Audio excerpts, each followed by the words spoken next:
साथियों, झारखंड देश यहाँ के लोग गरीब हैं, पर झारखंड गरीब नहीं है। हमारे प्राकृतिक संसाधनों से पूरा देश चलता है। इसके बदले में हमें क्या मिलता है? पलायन, विस्थापन, भुखमरी, बीमारी। हम अपना हक मांगते हैं तो हमें जेल में डाल दिया जाता है। साथियों, बहुत सारी बातें हैं कहने को वर्तमान केंद्र सरकार के करतूतों के बारे में। अगर बातें शुरू की जाए तो रात और दिन कम पड़ जाएगा। आज आपके सामने देश के कई अनुभवी नेतागण मौजूद हैं, क्रांतिकारी युवा साथीगण हैं, जो आप सभी को कई सारी बातें बताएंगे कि किस तरीके से पूरे देश को केंद्र सरकार ने ठगा है और लूटा है। साथियों, हम जानते हैं झारखंड आदिवासी बहुल राज्य है।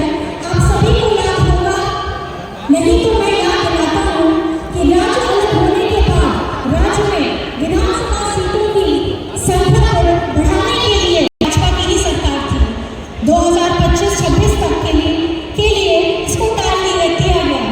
यह विषय वर्तमान लोकसभा चुनाव के बाद फिर से राज्य के सामने आने वाला है।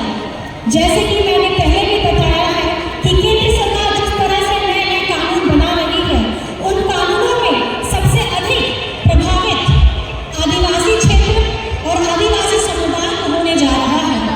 झारखंडी सदियों से जल जंगल जमीन के लिए लड़ाई लड़ता रहा है। जल जंगल जमीन के लिए हमारे अनेक पूर्वजों ने अपनी शहादत दी है और आज के परिप्रेक्ष्य में केंद्र सरकार की सोच आदिवासी, दलित, पिछड़ा, मजदूर, किसान विरोधी रहा है। और इनके 10 साल के कार्यकाल में सबसे अधिक और बड़े ही निर्मम तरीके से आदिवासी समुदायों को और उनके अनुसूचित क्षेत्रों पर इनकी बुरी नजर है। उदाहरण के तौर पर आप देख सकते हैं, विगत कई महीनों से मणिपुर जल रहा है। वहाँ के आदिवासी बहु बेटियों की इज्जत लूटी जा रही है। पूरा देश देख रहा है, पर केंद्र सरकार चुप है। आज तक केंद्र सरकार ने कोई सूद नहीं ली है।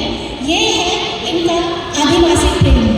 लद्दाख को छठी अनुसूची में डालने का वादा कई वर्षों तक ठगा गया और अंत में छठी अनुसूची घोषित करने से मुकर गई।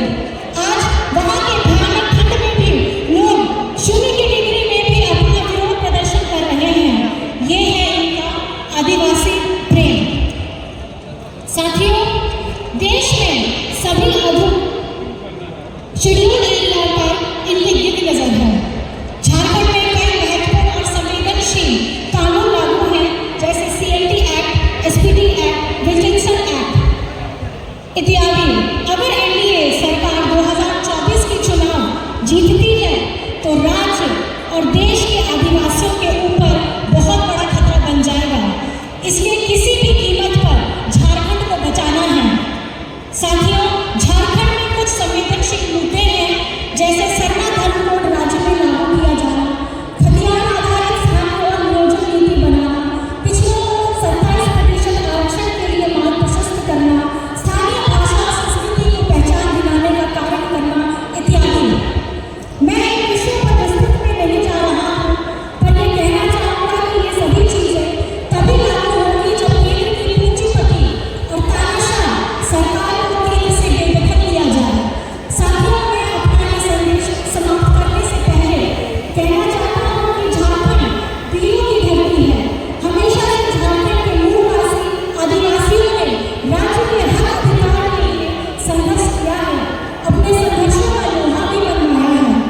झारखंड के लोग अपने हक अधिकार की लड़ाई तब तक लड़ते रहेंगे जब तक वो हासिल न हो जाए। आज उसी संघर्ष का ये नतीजा है कि वर्ष 2000 में गुरुजी के नेतृत्व में हमें झारखंड राज्य मिला और उसी संघर्ष से ही राज्य अलग होने के बाद हम लोगों ने राज्य में महागठबंधन की मजबूत सरकार बनाई और अब मजबूत और गुलाम की आवाज करते हुए 2024 के लोकसभा चुनाव मजबूती से लड़ेंगे भी और जीतेंगे भी। जुमलेबाजों वाली केंद्र सरकार को कि